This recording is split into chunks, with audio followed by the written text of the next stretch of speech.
Welcome to you. तो देखिएगा यहाँ पे अपना है सैम्पल पेपर 2, यानी कि सैम्पल पेपर 2 में आपको मिलेंगे 52 क्वेश्चंस। और ये 52 क्वेश्चन अगर आप वीडियो को अंत तक देखते हैं, अगर एक क्वेश्चनों को कर लेते हैं और आप बताइएगा कि आउट ऑफ कितने आपके होते हैं 52 में से सही। और साथ ही आपको ये क्वेश्चन कंप्यूटर्स का जो जीके का पार्ट आपके किसी भी एग्ज़ाम में आता हो, सीपीसीटी में तो आता ही है, और आपका ट्रिपल सीसी में भी जो है यहाँ पे ऐसे क्वेश्चंस जो आते हैं वो सब आपको यहाँ पे देखने को मिलेंगे। तो यहाँ पे अपना पहला प्रश्न है जिसने पूछा है डेटा पर अर्थमेटिक और लॉजिकल ऑपरेशंस के कार को कहते हैं। तो स्टोरिंग है, एनकोडिंग है और डिकोडिंग है और प्रोसेसिंग है। तो यहाँ पे देखिएगा आप जो डेटा है उसका अर्थमेटिकल और एक लॉजिकल है। तो ये दोनों चीज़ें होती है हमारे क्या सीपीयू में स्टोरेज होती हैं, यानी कि आपका सीपीयू में जो है यहाँ पे क्या होती हैं दोनों चीज़ें मिलेंगी आपको। तो जो है एक सीपीयू एक प्रोसेसिंग है जिसमें आपका पूरा नाम क्या होता है, सेंट्रल प्रोसेसिंग यूनिट होता है। तो यहाँ पे जो है डी सही आंसर है।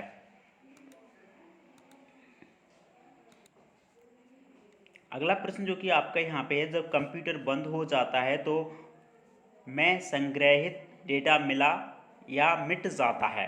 तो यहाँ पे आप देख रहे हैं जो आपका सेकेंड्स जो यानी कि आप यहाँ पे फिलिंग इन द ब्लैंक्स है, यहाँ पे आपको भरना है। तो रैम, रोम, हार्ड डिस्क और फ्लैश मेमोरी। तो यहाँ पे लिखा है जब कंप्यूटर बंद हो जाता है तो में संग्रहित डेटा मिट जाता है। तो यहाँ पे जो है रैम है। अगर आपने हमारे 2000 एमसीक्यू क्वेश्चन जो डले हैं वो देखे हैं या देखे हैं तो उसमें जो है आपको रैम मिल जाएगा। रैम का पूरा नाम होता है रैंडम एक्सेस मेमोरी और रोम का पूरा नाम होता है रीड ओनली मेमोरी, यानी कि आपका यहाँ पे ये सही आंसर होगा। अगला प्रश्न जो कि आपका यहाँ पे कंप्यूटर में से कौन सा कथन यहाँ पे गलत है। तो जो गलत है वो बताना है। सीपीयू को कंप्यूटर का मस्तिष्क कहा जाता है, ये सही है। एएलयू में लॉजिक प्रोसेसिंग होती है, ये भी सही है, जस्ट अभी देखा। रैम और रोम दोनों परिवर्तनशील प्रकृति के वॉलेटाइल्स होते हैं, है ना, यहाँ पे ये है। और मेन मेमोरी सीपीयू का एक अभिन्न हिस्सा नहीं है। तो यहाँ पे देखिएगा रैम और रोम दोनों जो है एक ही मेमोरी नहीं हो सकती हैं। एक होती है वॉलेटाइल मेमोरी और एक होती है नॉन वॉलेटाइल मेमोरी होती है, जो कि अभी आपने देखा था जिसमें जो डाटा मिट जाता है वो आप यहाँ पे सी सही आंसर है ना। अभी जस्ट ये वाला दिखा था कि इसमें जो कंप्यूटर बंद हो जाता है तो में संग्रहित डेटा मिट जाता है। तो रैम में मिट जाता है, यानी कि जो है आप अस्थाई है, और रोम जो कि आपकी यहाँ पे स्थाई है, और रैम जो है आपकी यहाँ पे अस्थाई हो जाती है। तो अगला प्रश्न जो कि आपसे यहाँ पे पूछा गया है कि डेस्कटॉप को किस अन्य नाम से भी जाना जाता है। Personal computer, super computer, main frame computers और पब्लिक कंप्यूटर। तो यहाँ पे सही आंसर क्या है हमारा, यहाँ पे पर्सनल कंप्यूटर, यानी कि जो हमें काम करते हैं उसका जो एक क्या हो जाता है पीसी जिसे बोला जाते हैं, तो पर्सनल कंप्यूटर्स होता है। अगला प्रश्न जो कि आपसे यहाँ पे पूछा है जिसमें कहा है कि स्टोरेज या प्रोसेसिंग के लिए एक कंप्यूटर में डेटा और निर्देशों को जो है दर्ज करने के लिए उपयोग किए जाने वाले हार्डवेयर उपकरण को कहते हैं। अब यहाँ पे आपका हार्डवेयर उपकरण है, तो इनपुट डिवाइस है, आउटपुट डिवाइस है और मेमोरी डिवाइस है और माइक्रो कंट्रोल्स यहाँ पे है। तो सही आंसर हमारा क्या यहाँ पे है, इनपुट डिवाइस है। अब हार्डवेयर उपकरणों को कहते हैं, यहाँ पे ये लिखा हुआ है। तो अब जैसे ही आपका प्रिंटर्स हुआ तो वो एक आउटपुट डिवाइस में चला जाएगा, बट स्कैनर का काम कर रहा है ना, तो वो जो है दर्ज करवा रहा है आपका, है ना। तो स्टोरेज या प्रोसेसिंग कंप्यूटर में डेटा और निर्देशों को क्या करता है, यहाँ पे दर्ज करने के लिए उपयोग किए जाने वाले हार्डवेयर उपकरण को क्या कहते हैं, तो इनपुट डिवाइस, यानी कि आपका ये सही आंसर हो जाएगा। अगला प्रश्न जो कि आपसे यहाँ पे पूछा है जो कि थोड़ा लेंथी है, इस टाइप के क्वेश्चन भी सीपीसीटी में आते रहते हैं। तो यहाँ पे आप देख रहे होंगे कि माउस हाथ से ऑपरेट किया जाने वाला एक पॉइंटिंग डिवाइस है, और ऑप्टिकल माउस अपनी मूवमेंट का पता लगाने के लिए लेज़र का उपयोग करता है। इनपुट डिवाइस और सीपीयू के बीच कम्युनिकेशन द्विदिशात्मक बी डायरेक्शन होता है। तो यहाँ पे सही आंसर क्या है, जैसे कि अब ये तो है हाथ से करने वाला है ही, आप यहाँ पे देखते हैं, यानी कि हमारा जो माउस होता है वो हाथ से ही ऑपरेट किया जाता है। ऑप्टिकल जो माउस होता है तो जो है यहाँ पे उसमें एक मूवमेंट्स होता है, पता लगाने के लिए लेज़र का भी उपयोग किया जाता है। अब तीसरा यहाँ पे है कि सीपीयू के बीच कम्युनिकेशन द्विदिशात्मक होता है, जबकि ये जो क्या है यहाँ पे गलत है। इस प्रकार से हमारा आंसर यहाँ पे क्या होगा, सही है, यानी कि ए जो है अपना सही होगा। अगला प्रश्न जो कि आपसे पूछा है यहाँ पे कि निम्नलिखित का जो है मिलान कीजिए। तो वीडियो है, स्कैनर है, CDR है और CDRW है। तो यहाँ पे आप देखेंगे जिसको जो स्कैनर का यानी कि आपको मिलाना है, तो वीडियो होता है, तो वीडियो का जो है आउटपुट डिवाइस है ना, वीडियो का जो हो जाएगा यहाँ पे क्या हो जाएगा, आउटपुट डिवाइस हो जाएगा। स्कैनर का अगर बात करेंगे हम यहाँ पे, तो स्कैनर क्या होगा, एक इनपुट डिवाइस हो जाएगा। अब CD है रीराइटेबल्स और एक है R वाला यानी कि आपका रिकॉर्डेबल है ना। तो यहाँ पे आप देख रहे होंगे जो आपका CDR है जो है यहाँ पे रिकॉर्डेबल है और CD जो है यहाँ पे रीराइटेबल है, यानी कि हम जो है यहाँ पे चेंजिंग कर सकते हैं, उसमें दोबारा से राइट कर सकते हैं। R यहाँ पे जो था वो रिकॉर्डेबल था। तो इस प्रकार से हमारा यहाँ पे सही आंसर हो जाएगा, यानी कि 1 का B हो गया, स्कैनर का यहाँ पे C हो जाएगा और यहाँ पे जो है तीसरे का जो है यहाँ पे D है और यहाँ का 1 है, तो यानी कि हमारा यहाँ पे जो है B सही आंसर हो जाएगा। अगला प्रश्न जो कि आपसे पूछा है यहाँ पे, इसमें कहा है सेकंड जनरेशन प्रोग्रामिंग लैंग्वेज में बाइनरी अंकों के स्थान पर का उपयोग करते हैं। तो यहाँ पे आपसे पूछा है कि जो बाइनरी अंकों के स्थान पर उपयोग करते हैं, तो ऑप कोड्स है, निमोनिक्स है और सिंबल्स हैं और यहाँ पे ग्राफिक्स है। तो सही आंसर है यहाँ पे आपका निमोनिक्स है, यानी कि B। अगला प्रश्न जो कि आपसे पूछा है यहाँ पे, जिसमें कहा है कि निम्नलिखित में से कौन सा एक यूटिलिटी सॉफ्टवेयर है, Windows 2007, Norton antivirus, MS word और MS एक्सेस। तो यहाँ पे जो यूटिलिटी सॉफ्टवेयर का नाम बताना है आपको, तो यहाँ पे नॉर्टन एंटीवायरस है ना, और जो कि जो MS वर्ड है, एक्सेस है, तो प्रोग्राम के थ्रू आएंगे और विंडोज़ आपका सिस्टम्स के आएगा, ऑपरेटिंग सिस्टम के अंतर्गत। अगला प्रश्न जो कि आपसे यहाँ पे पूछा है, जिसमें कहा है निम्नलिखित में से किसका प्रयोग स्लाइड शो के रूप में जानकारी प्रदर्शित करने के लिए किया जाता है। अब स्लाइड शो अगर आपने देखा होगा तो प्रेजेंटेशन सॉफ्टवेयर होता है आपका, जिसमें आपने पावर पॉइंट पढ़ा होगा, तो पावर पॉइंट में हमारा यहाँ पे सही आंसर क्या हो गया, प्रेजेंटेशन सॉफ्टवेयर में मिल जाएगा। अगला प्रश्न जो कि आपसे यहाँ पे पूछा है कि निम्नलिखित में से कौन सा ओपन सोर्स सॉफ्टवेयर है, तो एडोब एक्रोबैट रीडर है या माइक्रोसॉफ्ट इंटरनेट एक्सप्लोरर है या विंडोज़ XP है और यहाँ पे लिनक्स है।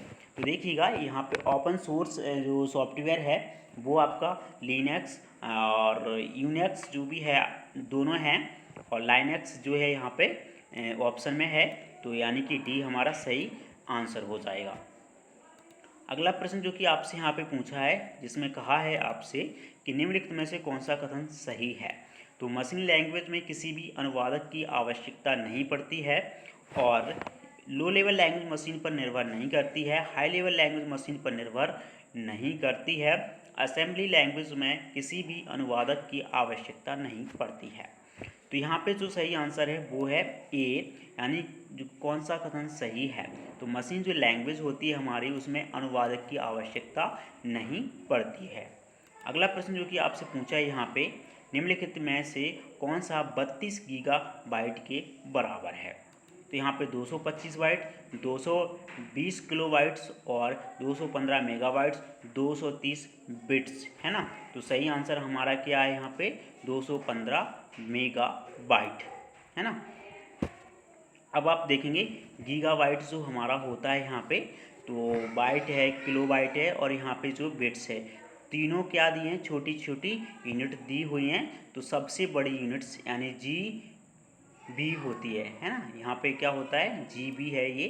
तो 1 GB में कितना होता है अपना, जैसे कितना होता है 1 GB में 1024 MB होता है, यानी कि मेगाबाइट्स। अब यहाँ पे जो ऑप्शंस है वो थोड़ा यहाँ पे मैच नहीं कर रहा है। जैसे अगर देखेंगे हम यहाँ पे 32 गीगाबाइट है ना, तो 32 गीगाबाइट्स यानी कि 1 GB होता है और GB का मतलब होता है यहाँ पे गीगाबाइट है ना। तो अब यहाँ पे 32 गीगाबाइट के बराबर है तो 215 मेगाबाइट है, यानी कि इसका और कुछ पावर में होना चाहिए था जब जाके जो है यहाँ पे होता। तो यहाँ पे जो है C सही आंसर है। और अगला प्रश्न जो कि आपसे पूछा है यहाँ पे, विद्युत आपूर्ति बाधित किए बिना किसी कंप्यूटर सिस्टम को फिर से शुरू करने को कहते हैं। हार्ड बूट है, सॉफ्ट बूट है, डेटा बैकअप है, सिस्टम रिस्टोर्ड है। तो यहाँ पे सही आंसर हमारा क्या है, डेटा बैकअप है। अब यहाँ पे बात क्या कही है कि विद्युत आपूर्ति बाधित किए बिना किसी कंप्यूटर सिस्टम को फिर से शुरू करना है ना, तो डेटा बैकअप यहाँ पे होगा। अगला प्रश्न जो कि आपसे पूछा है, जिसमें कहा है आपसे कंप्यूटर सिस्टम के संबंध में बायोस का अर्थ है। अब बायोस यहाँ पे होता है, इसका पूरा नाम बेसिक इनपुट आउटपुट सिस्टम होता है, जो कि हमारा एक फुल फॉर्म के अकॉर्डिंग आता है। और फुल फॉर्म की जो वीडियो जो है मैं यहाँ पे डाल चुका हूँ, और साथ में आप वो देखेंगे कि जो वीडियोस आप देखेंगे तो उसमें आपको मिल जाएगा। तो यहाँ पे बेसिक इनपुट आउटपुट डिवाइस यहाँ पे सिस्टम है ना, बेसिक इनपुट आउटपुट सिस्टम से, यानी कि आपका जो है ये सही आंसर होगा। अगला प्रश्न जो कि आपसे यहाँ पे पूछा है,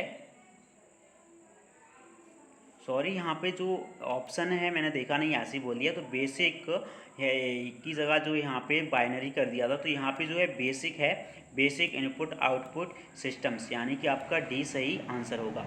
अगला प्रश्न जो कि आपसे पूछा है यहाँ पे, पीसी के स्विच को ऑन करने के तुरंत बाद बायोस द्वारा की जाने वाली प्रक्रिया को कहा जाता है। बायोस हमने अभी जस्ट देखा, तो जिसमें जो है वो करता क्या है वो देखना है, स्क्रीनिंग है, पोस्ट है, स्वीपिंग है और फॉर्मेटिंग है।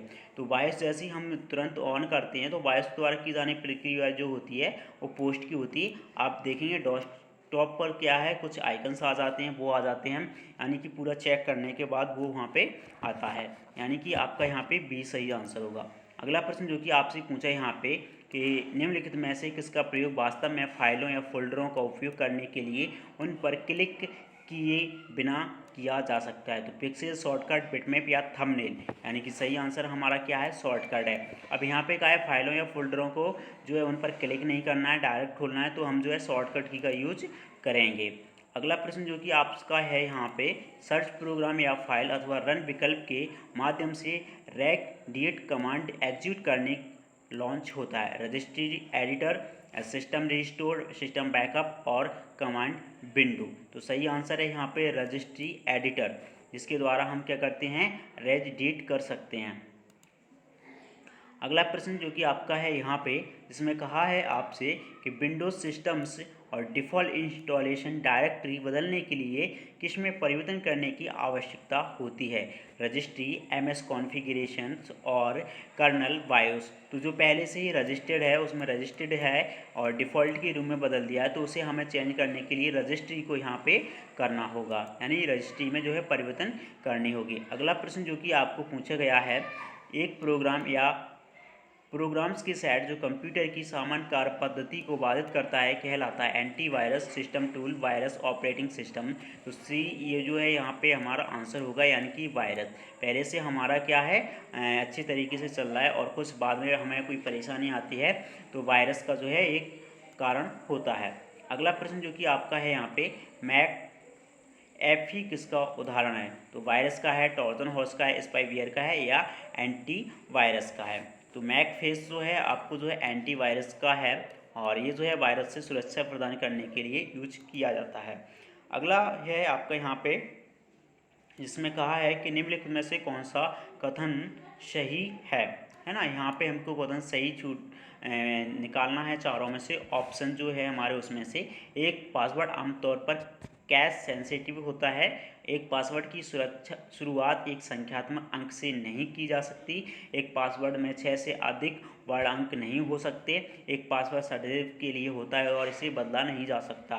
तो ये जो है सभी यहाँ पे रॉन्ग दिए हैं, और यहाँ पे जो है ये सही आंसर है। अब ऐसा तो है नहीं कि कोई पासवर्ड जो है संख्या से शुरू नहीं होता है, होते हैं। आप अपनी फेसबुक का देख लीजिए या कोई भी पासवर्ड बनाओ तो अंक का बना सकते हैं। अब यहाँ पे 6 से अधिक वर्ण अंक नहीं हो सकते, ऐसा भी नहीं है, 8 के भी होते हैं और लॉन्ग भी हम बना सकते हैं। पासवर्ड सदैव के लिए नहीं होता है और इसे हम आसानी से बदल लेते हैं कभी भी। तो यहाँ पे जो है आपका ये सही आंसर होगा। अगला प्रश्न जो कि आपका है यहाँ पे, निम्नलिखित में से कौन सा एमएस डॉस के लिए पहला कंप्यूटर वायरस माना जाता है। नॉर्टन, ब्रेन, कोड रेड और इनमें से कोई नहीं। तो यहाँ पे जो है ब्रेन यहाँ पे क्या माना जाता है, सबसे पहला वायरस माना जाता है। जो कि CPU होता है अपना, और ब्रेन उसी को कहते हैं। तो CPU में कुछ आ जाता है, इसकी वजह से हम जो है अपने प्रोग्राम को सही तरीके से यूज़ नहीं कर पाते हैं। निम्नलिखित में से कौन सा कंप्यूटर में एक सॉफ्टवेयर अनइंस्टॉल करने की विकल्प प्रदान करता है? डेस्कटॉप, फायरवॉल और विंडोज़ एक्सप्लोरर और कंट्रोल पैनल। यानी कि सही आंसर हमारा यहाँ पे क्या है? डी है। अब हमें कोई भी जो दिया हुआ है हमारा, तो उसको हमें अनइंस्टॉल करना है। तो अनइंस्टॉल करने के लिए कंट्रोल पैनल में जाएंगे और वहाँ पे जो भी हमारा जो हटाना चाहते हैं, अनइंस्टॉल करना चाहते हैं, उसे हम अनइंस्टॉल कर सकते हैं। अगला प्रश्न है हमारा यहाँ पे कि सही या गलत बताइए। तो यहाँ पे आप देख रहे हैं जैसे कि यहाँ पे लिखा है, एक सॉफ्टवेयर का एक कंप्यूटर पर इसके इंस्टॉल होने के बाद तुरंत बाद से अनइंस्टॉल नहीं किया जा सकता, जो कि बिल्कुल किया जा सकता है ना।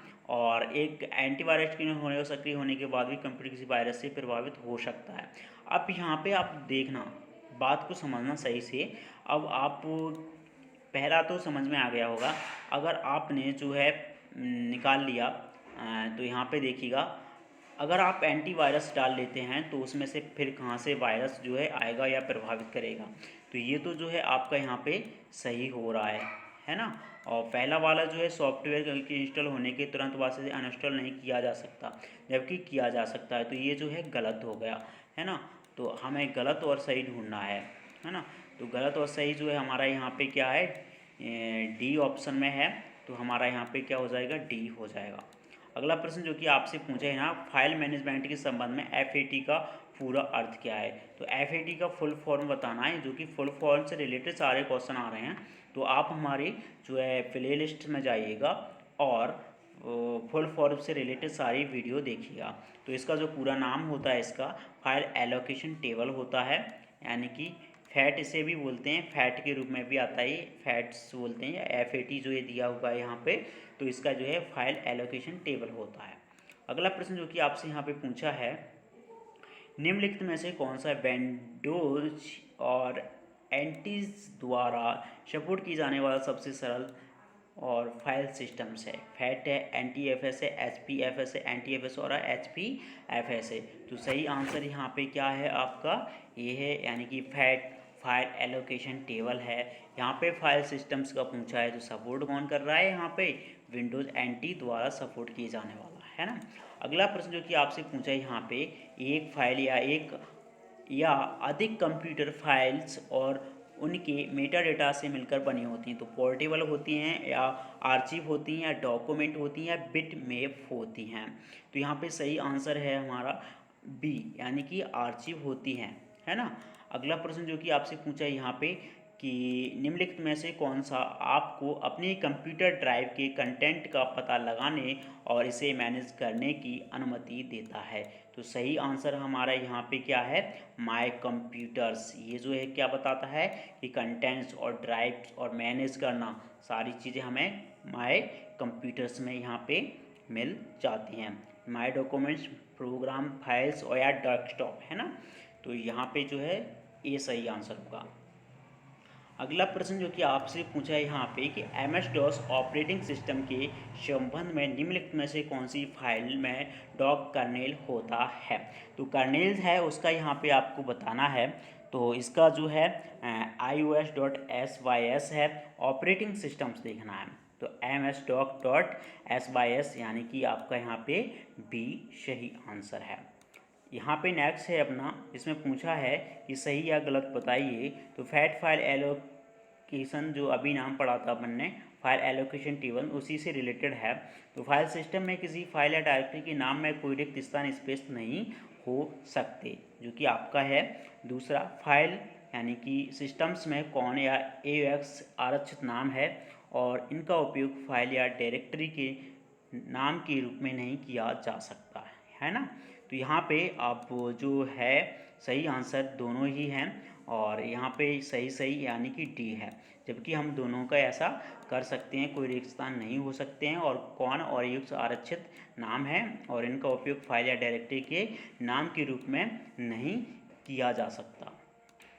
अगला प्रश्न जो कि आपसे पूछा यहाँ पे कहा है कि निम्नलिखित में से कौन सा चेंज केस विकल्प सभी अक्षरों को छोटे अक्षरों स्मॉल लेटर में परिवर्तित कर देता है? तो जैसे अभी हम जो क्वेश्चन चलाए हैं या कर रहे हैं 2000 MCQ क्वेश्चन, तो वहाँ पे भी ये क्वेश्चन आपको देखने को मिल रहा है। अब हमें करना क्या है, स्मॉल लेटर करना है, तो लोअर केस में जो है यहाँ पे आएगा। अब कैपिटल करेंगे तो यहाँ पे आपका अपर केस में आएगा। तो यहाँ पे सही आंसर आपका क्या होता है, डी होता है, जो कि आपका एक क्या है, लोअर केस है। अगला प्रश्न जो कि आपका यहाँ पे है, जिसमें कहा है कि निम्नलिखित में से कौन सा एक वर्ड डॉक्यूमेंट के किसी भी हिस्से में टैक्स एंटर करने के लिए प्रयोग किया जा सकता है। तो टैक्स बॉक्स है, सिंबल है, पिक्चर है, इक्वेशन है ना। तो यहाँ पे सही आंसर क्या है, टैक्स बॉक्स। यहाँ पे हम क्या एंटर करना चाहते हैं, एक वर्ड डॉक्यूमेंट के किसी भी हिस्से में टैक्स एंटर करना है, तो ये क्या होगा, टैक्स बॉक्स, यानी कि ए आंसर होगा। अगला प्रश्न जो कि आपका यहाँ पे कि वर्ड डॉक्यूमेंट में टैक्स बॉक्स इंसर्ट करने के लिए निम्नलिखित में से कौन से मेनू विकल्प का प्रयोग किया जा सकता है, फाइल का, एडिट का, इंसर्ट का या फॉर्मेट का। तो सही आंसर हमारे यहाँ पे क्या है, इंसर्ट का। अब यहाँ जस्ट लिखा हुआ है कि वर्ड डॉक्यूमेंट है तो टैक्स बॉक्स है और इंसर्ट करने के लिए निम्नलिखित से कौन से मेनू विकल्प का प्रयोग किया जा सकता है, तो यहाँ पे क्या हो जाएगा, इंसर्ट हो जाएगा। इंसर्ट करके हम उसे कर सकते हैं। अगला प्रश्न जो कि आपका पूछा है यहाँ पे, वर्ड डॉक्यूमेंट में जिग जैग लाल अंडरलाइन से होने का संकेत मिलता है। तो यहाँ पे जब आपने देखा होगा कि जो भी आप देखते हैं तो जिग जैग होता है या आपकी लाल अंडरलाइन नीचे आ जाती है, तो वो आपकी यहाँ पे क्या बताती है, वर्तनी त्रुटि यहाँ पे बताती है, यानी कि बी सही आंसर है। अगला प्रश्न जो कि आपसे यहाँ पे पूछा कि निम्नलिखित में से कौन सा टैक्स को दाईं ओर थोड़ा सा तिरछा बना देता है, तो स्टाइकस, इटैलिक, बोल्ड, अंडरलाइन। तो यहाँ पे सही आंसर क्या है, इटैलिक है, यानी कि ये थोड़ा सा तिरछा बना देता है, बोल्ड थोड़ा गहरा बना देता है, अंडरलाइन जो है नीचे लाइन बना देती है। तो आपका यहाँ पे बी सही आंसर हो जाएगा। अगला प्रश्न जो कि आपसे पूछा है यहाँ पे, सही या गलत बताइए। तो एमएस वर्ड में फॉन्ट आकार के माप की डिफ़ॉल्ट इकाई पॉइंट है। किसी वर्ड डॉक्यूमेंट में एक से अधिक पृष्ठ हो सकते हैं लेकिन एक से अधिक सेक्शन नहीं हो सकते हैं। तो सही आंसर हमारा यहाँ पे है, जिसमें आप देखेंगे सही गलत, पहला जो सही है और दूसरा यहाँ पे गलत है।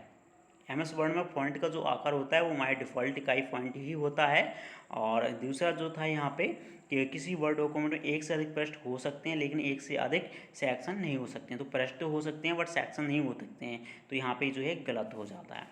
अगला प्रश्न जो कि आपसे पूछे यहाँ पे कि निम्नलिखित में से कौन सा प्रमुख डॉस वेस्ट स्प्रेड शीट था, तो यहाँ पे सही आंसर आपका क्या है, लोटस 1 2 3 है, डॉस वेस्ट का है यहाँ पे, है ना। अगला प्रश्न जो कि आपसे यहाँ पे पूछा है, जिसमें कहा है कि एक्सेल वर्कशीट में टैक्स या डिफ़ॉल्ट हॉरिजॉन्टल अलाइनमेंट क्षैतिज संरेखण है, बाएं लेफ्ट है, दाएं राइट पे, बीच में सेंटर है और ये जो है जस्टिफाई है। तो यहाँ पे क्षैतिज संरेखण है, हॉरिजॉन्टल में लेना है आपको, अलाइनमेंट है, तो यहाँ पे सही आंसर क्या हो जाएगा हमारा, बाएं लेफ्ट हो जाएगा। कि जैसे आप देखेंगे तो आपको यहाँ पे देखना पड़ेगा कि डिफ़ॉल्ट है ना, एक्सेल्स में कहा है यहाँ पे, एक्सेल वर्कशीट में टैक्स का डिफ़ॉल्ट हॉरिजॉन्टल है ना। अगला प्रश्न जो कि आपसे पूछे यहाँ पे कि एक्सेल का ही है फॉर्मूला वर्ड से शुरू होना चाहिए, तो यहाँ पे जो इक्वल से जो है यहाँ पे क्या होता है, शुरू होता है हमारा एक्सेल का फॉर्मूला, है ना। तो इसका जो है डी आंसर हो गया। अगला प्रश्न जो कि आपसे यहाँ पे पूछा है, एक्सेल फॉर्मूला है और इसमें 2793 का मान वैल्यूज है, तो यहाँ पे जो इक्वल लगा हुआ है वो फॉर्मूला के क्या हो गया यहाँ पे 27 9 और 3 का वैल्यू है, तो यहाँ पे जो वैल्यूएशन बता रहा है वो यहाँ पे है 1, यानी कि 1 सही आंसर है, यानी कि यहाँ पे जो करेक्टर्स भरा है वो वैल्यूएशन का यहाँ पे। अगला जो है यहाँ पे एमएस एक्सेल में सभी एरर वैल्यूज वर्ण करेक्टर से शुरू होते हैं, तो जो एमएस एक्सेल में जो एरर आएगा तो वो एरर आपको क्या प्रदर्शित करेगा, है ना। तो यहाँ पे ये क्वेश्चंस है, एरर वैल्यूज वर्ण करेक्टर से शुरू होते हैं, तो यहाँ पे जो है हैच आएगा, यानी कि सी सही आंसर है। अगला प्रश्न जो कि आपसे पूछा है यहाँ पे, नीचे दिए गए फॉर्मूले वाले सेल का डिस्प्ले वैल्यू क्या होगा। अब एक्स है और वाई है, एक्स एंड वाई है, तो इसका जो है फॉर्मूला वाले सेल का डिस्प्ले वैल्यू क्या होगा, तो यहाँ पे जो है सही आंसर हमारा यहाँ पे एक्स वाई है, यानी कि ए है।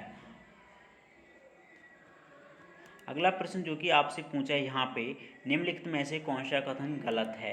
एक्सेल फॉर्मूले केस सेंसिटिव नहीं होता है। एक्सेल वर्कशीट को रीनेम किया जा सकता है। एक एक्सेल वर्कशीट की पहली पंक्ति रो और पहले स्तंभ कॉलम को डिलीट नहीं किया जा सकता। एक एक्सेल वर्कशीट के डायगोनल सेल्स को मर्ज कर सकता है। तो सही आंसर यहाँ पे क्या है, सी है। एक एक्सेल वर्कशीट की पहली पंक्ति रो और पहले स्तंभ कॉलम को डिलीट नहीं किया जा सकता। बाकी का आप एडिट कर सकते हैं और उनको इंसर्ट करके बढ़ाना आगे को, और मतलब इंक्रीज कर सकते हैं और डिक्रीज कर सकते हैं, है ना। इसमें ऐड कर सकते हैं और हटा भी सकते हैं। तो पहले वाला जो है यहाँ पे नहीं कर पाएंगे। जो कि अगला प्रश्न आपका है यहाँ पे, जब एक सेल से संबंधित फॉर्मूला वैध नहीं होता है तब Excel hash R E F त्रुटि प्रदर्शित करेगा, है ना। यहाँ पे जो है अभी हमने देखा था कि एक्सेल में कोई त्रुटि आएगी तो वो जो क्या है से प्रदर्शित होगी, हैज से प्रदर्शित होगी। तो यहाँ पे जो है हो गया, जब कोई फॉर्मूला रिक्त सेल द्वारा एक संख्या को विभाजित करने का प्रयास करता है तब एक्सेल हैज DIV और यहाँ पे जो है त्रुटि प्रदर्शित करता है। अब यहाँ पे देखो डिवाइडेड जीरो भी यहाँ पे लगा दिया है ना। तो यहाँ पे जो है आपको देखना है कि ये त्रुटि प्रदर्शित करता है। तो यहाँ पे सेल द्वारा एक संख्या को, है ना, विभाजित करने का प्रयास करता है। तो विभाजित करते हैं तो डिवाइड आएगा और त्रुटि आएगी तो हैच आएगा, यानी कि आपका सी सही आंसर है। यानी कि दोनों जो दिए हैं ऊपर दोनों ही सही हैं। अगला प्रश्न है आपका, इंटरनेट के संबंध में RSS का अर्थ है। तो इसका जो है नाम बताना है, rich site syndrome, rich site summary, reserve site summary और रिजर्व साइट सिंड्रोम। इसका सही पूरा है रिच साइट समरी, है ना। अगला प्रश्न जो कि आपसे यहाँ पे पूछा जाता है, निम्नलिखित में से कौन सा आकार में छोटा है अर्थात क्षेत्र कवरेज के आधार है। तो देखिएगा, अब ये जो है नेटवर्क का वो है LAN है, MAN है, WAN है और PAN है। तो तीनों जो है यहाँ पे, LAN का पूरा नाम है लोकल एरिया नेटवर्क, MAN का है मेट्रोपॉलिटन एरिया नेटवर्क, WAN का है वाइड एरिया नेटवर्क। तो यहाँ पे जो है छोटा है वो है A, यानी कि लोकल एरिया नेटवर्क है। अगला प्रश्न जो कि आपसे यहाँ पे पूछा कि निम्नलिखित में से कौन सा एक वेब ब्राउज़र है। गूगल है, मोज़िला फायरफॉक्स है, बिंग है और याहू है। तो वेब ब्राउज़र का यहाँ पे नाम बताना है, यानी कि आपका है मोज़िला फायरफॉक्स है।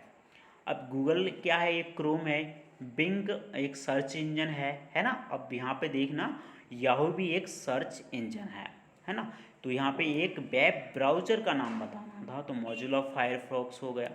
अगला प्रश्न जो कि आपका है यहाँ पे, इसमें पूछा है निम्नलिखित में से कौन सा एक स्टैंडर्ड नेटवर्क टोपोलॉजी नहीं है। तो क्यूब, रिंग, बस, स्टार, यानी कि आपका यहाँ पे क्यू नहीं है, जबकि ये तीनों है, रिंग है, बस, स्टार है।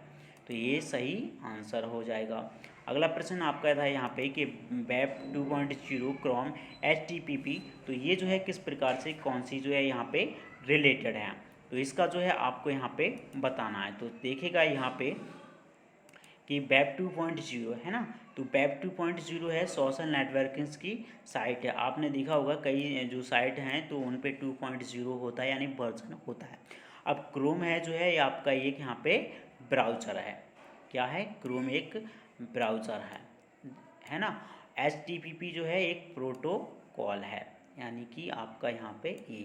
तो इस प्रकार से सही आंसर हमारा यहाँ पे क्या हो जाता है, सी हो जाता है। अगला प्रश्न जो कि आपसे यहाँ पे पूछा, सही या गलत बताइए। तो प्रत्येक वेब ब्राउज़र में एड्रेस बार होती है जहाँ हम URL टाइप करते हैं। सर्च क्वायरी, भारत या चीन से केवल वही पेज खुलेंगे जिनमें भारत और चीन दोनों हो।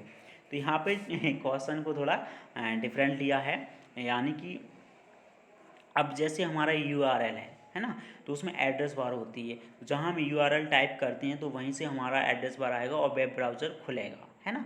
तो एक जो है अपना यहाँ पे सही हो गया, है ना। अगला जो है आपका यहाँ पे कि सर्च क्वेरी, भारत या चीन से केवल वही पेज खुलेंगे जिनमें भारत और चीन दोनों हो। ये वो नहीं है, यहाँ पे URL होना ज़रूरी है।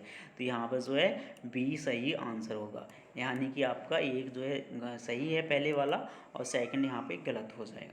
अगला प्रश्न जो कि आपसे यहाँ पे पूछा, जिसमें कहा है कि निम्नलिखित में से कौन सा सबसे महंगा और आकार में बहुत बड़ा कंप्यूटर होता है।